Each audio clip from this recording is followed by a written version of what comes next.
Hello everyone, welcome back to our channel bundle of learning.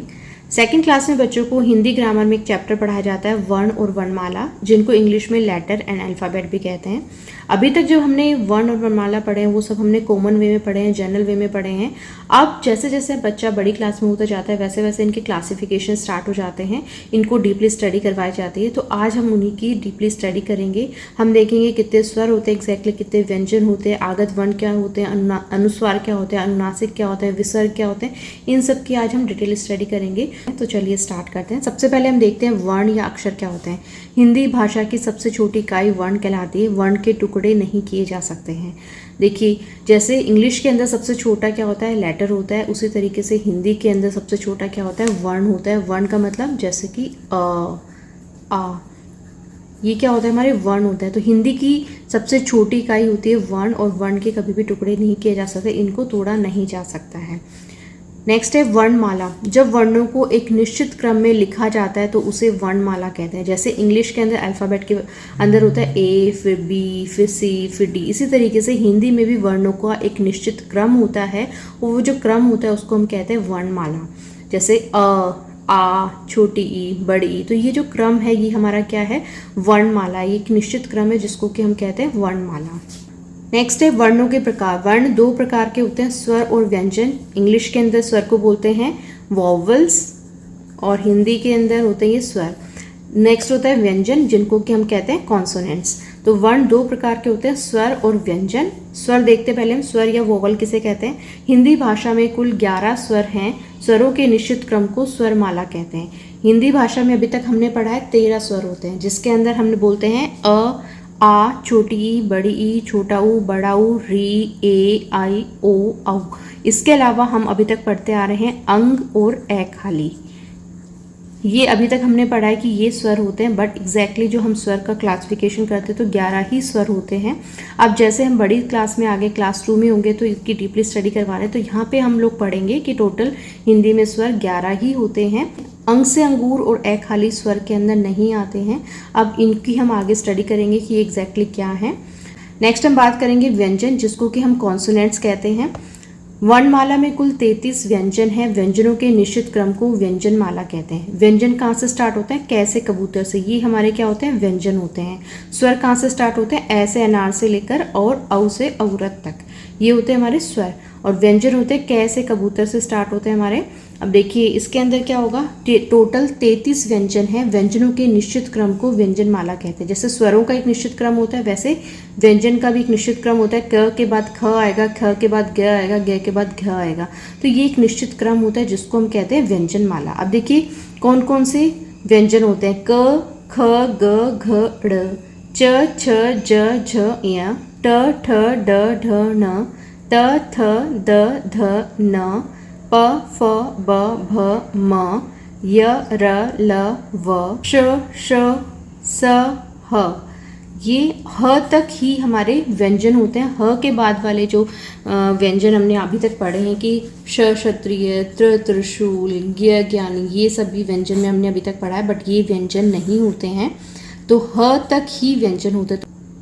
अब देखिए स्वरों व व्यंजनों के अतिरिक्त कुछ और भी वर्ण वर्णमाला के सदस्य हैं। ये दोनों जो वर्ण हैं ये भी व्यंजन की तरह ही इनका उपयोग किया जाता है, इनका यूज व्यंजनों की तरह ही होता है। श, त्र, घ और श, ये चारों जो व्यंजन हैं इनको हम कहते हैं संयुक्त व्यंजन। संयुक्त व्यंजन क्यों कहते हैं, क्योंकि ये जो व्यंजन है ये दो व्यंजनों के मेल से बने होते हैं।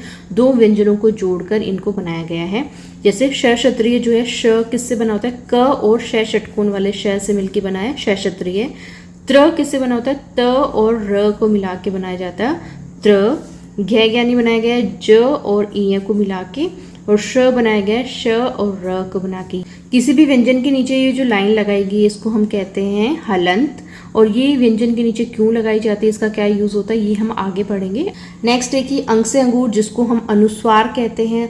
अ पे चंद्र बिंदु, इसको हम अनुनासिक कहते हैं। और अ खाली, जिसको हम कहते हैं विसर्ग। तो ये तीनों ही, अब हमने बताया था अंग से अंगूर जो होता है हमारा स्वर नहीं होता है, और ना ही अ से खाली जो है वो भी स्वर नहीं होता। तो ये क्या होता है, ये अनुस्वार होता है, और ये होता है हमारा विसर्ग, और अ पे चंद्र बिंदु हमारा होता है अनुनासिक। अब इनकी भी डीपली स्टडी हमें यहाँ पे अभी नहीं करनी है, हमें सिर्फ ये ध्यान रखना है कि अंग से अंगूर को हम अनुस्वार कहते हैं, अ पे चंद्र बिंदु को हम कहते हैं अनुनासिक, और अ खाली को हम कहते हैं विसर्ग।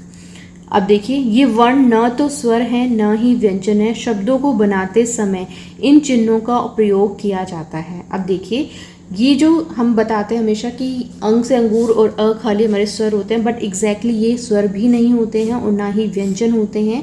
इनको हम यूज़ कैसे करते हैं, जब भी किसी शब्द को बनाना होता है तो इनकी जो चिन्ह हैं, ये जो चिन्ह हैं, इन चिन्हों का ही हम उपयोग करते हैं। हमने बहुत सारे, देखिए जैसे हम लिखते हैं दुख, तो दुख के अंदर हम ये जो लाइन, ये जो चिन्ह यूज़ किया, ये किसका चिन्ह है, ये विसर्ग का चिन्ह है।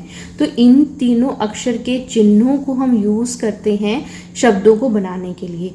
इसी तरीके से देखिए, यहाँ पे ये मूंग हम लिखते हैं, मूंग के अंदर क्या हो रहा है, देखिए आप, ये चिन्ह लगाया गया है, अनुस्वार का चिन्ह लगाया गया है, पूरा अक्षर यूज़ नहीं हुआ है, यहाँ पे सिर्फ इसका चिन्ह, ये बिंदी के रूप में ये लगाया गया है। अब देखिए, जैसे चंद्र बिंदु है, तो हम जैसे चांद लिखते हैं, तो ये चंद्र बिंदु का उपयोग किया है, यहाँ पे ये चिन्ह का यूज़ हुआ है। अब देखिए, अ के ऊपर ये चंद्र बिंदु नहीं है, सिर्फ ये इस तरीके से हाफ चांद के रूप में बनाया गया है, इसकी बिंदी यहाँ पे नहीं लगाई गई है।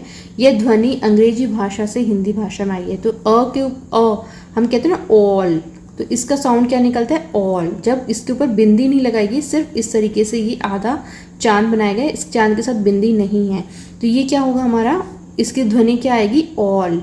यह ध्वनि अंग्रेजी भाषा से हिंदी में आई है। कि ज के नीचे बिंदी लगाई गई है, फ के नीचे बिंदी लगाई गई, ये दोनों ही जो अक्षर हैं, ये दोनों जो वर्ण हैं, ये अरबी फारसी भाषाओं से आए हैं। इनको हम साउंड कैसे करेंगे, ज, फ, तो इन भाषाओं से ये हिंदी के अंदर यूज़ हुए हैं। नेक्स्ट हमारा आगत वर्ण। आगत वर्ण क्या होता है, दूसरी भाषाओं से आने के कारण ओ, ज और फ आगत वर्ण कहलाते हैं। आगत वर्ण किनको कहते हैं, जो दूसरी भाषाओं से हिंदी भाषाओं में आए हैं, जो दूसरी भाषाओं से हिंदी भाषा में यूज़ किए गए हैं, उनको हम कहते हैं आगत वर्ण।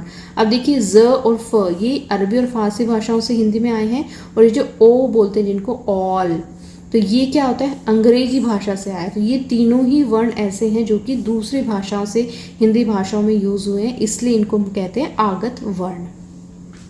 तो ये थी वर्णों की कुछ डीपली स्टडी। अभी भी बहुत सारे ऐसे टॉपिक्स हैं जो कि अभी यहाँ पे डीपली स्टडी नहीं करवाई गई है, काफ़ी कुछ चीज़ें यहाँ पे रह गई हैं, बट क्लास में बच्चों को इतना ही करवाया जाता है, और ज़्यादा डीपली स्टडी नहीं करवाई जाती है।